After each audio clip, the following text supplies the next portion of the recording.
Hello everyone, this is day 14. Today I have March 17 Indian Express newspaper. This is Sunday's newspaper. There's nothing much editorial and explained page on this on Sundays, but there are a few articles which I found to be important.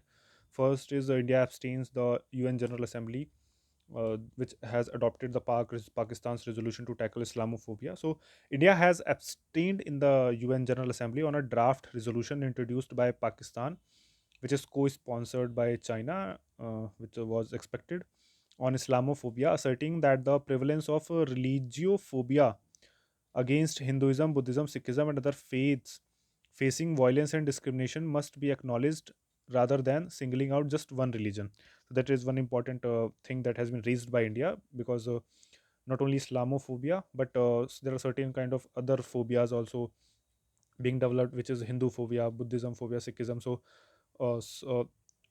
Incidences of violence against Hindus in several non-Hindus countries, and Buddhist and Sikhs has also been reported in certain parts of the world. So why focusing on only one religion? So India has rightly mentioned about the other religion as well. So the 193 member UN General Assembly adopted the resolution measures to combat Islamophobia introduced by Pakistan on Friday. In fact, Pakistan is the biggest enemy of Islam, as per what I perceive. Introduced by Pakistan on Friday, with the 115 nations voting in favor, none against, and 44 abstentions, including India, Brazil, France, Germany, Italy, Ukraine, and the UK. So India's permanent representative to uh, UN Ambassador Ruchira Kamboj. So this is important to note. Who is a permanent UN representative?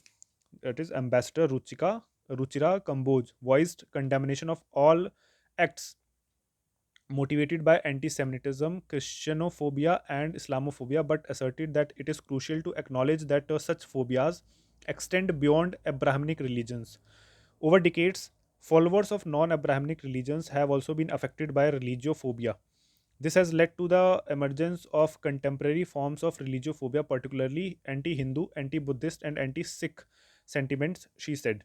So, India has stressed that the adoption of the resolution should not establish a precedent that could result in numerous resolutions centered on phobias tied to specific religions, potentially dividing the UN into religious camps.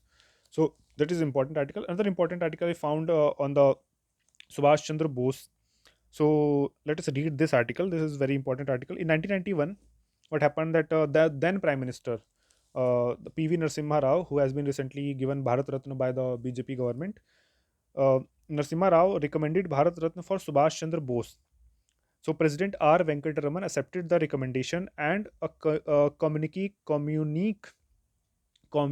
was issued, only to be withdrawn years later as Bose family refused the award. Bose family had refused to accept this award, because over the 3 decades on, amid the demand once again to confer the country's highest civilian award to award on Bose, after it was recently announced for socialist icon and former Bihar CM Karpuri Thakur, former PM Chaudhry Charan Singh, and agricultural scientist MS Swaminathan. So some declassified documents are back in focus, explaining how the decision to honor Bose went into indefinite deferment.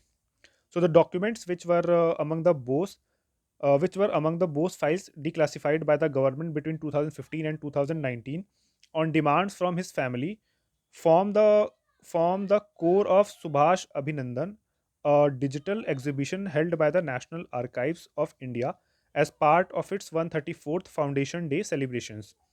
So the exhibition, inaugurated on March 11, comprises 16 sections covering the period starting from the Bose birth, and showcases some documents including his civil services examination result, besides noting from his father Janki Nath Bose diary. So there's a special section dedicated to Bharat Ratna vis-a-vis Bose, which highlights the efforts of the current BJP-led dispensation at the center to honor his legacy. So what is dispensation? We need to see what is dispensation mean. So it comprises PMO letters, press clippings, a 1992 press communique, from the President's office announcing the award and a 1997 document related to the withdrawal of the communique. According to one document dated October 10, 1991, a PMO communication meant for the then Home Secretary MD Godbole, President Venkataraman accepted PM Rao's recommendation of awarding Bharat Ratna posthumously to both Maulana Abul Kalam Azad and Bose. The President has informed the Prime Minister that he has accepted the recommendations made for conferring the Bharat Ratna on Maulana Abul Kalam Azad and Subhash Chandra Bose posthumously. The President has suggested that the details may be settled by the concerned officers, reads the letter. On January 22, 1992, a day before Bose's 95th birth anniversary, the Rashtrapati Bhavan issued an official communique announcing the award. The President is pleased to confer the award of Bharat Ratna posthumously on Subhash Chandra Bose. The document reads, mentioning it was meant to be embargoed until the next morning.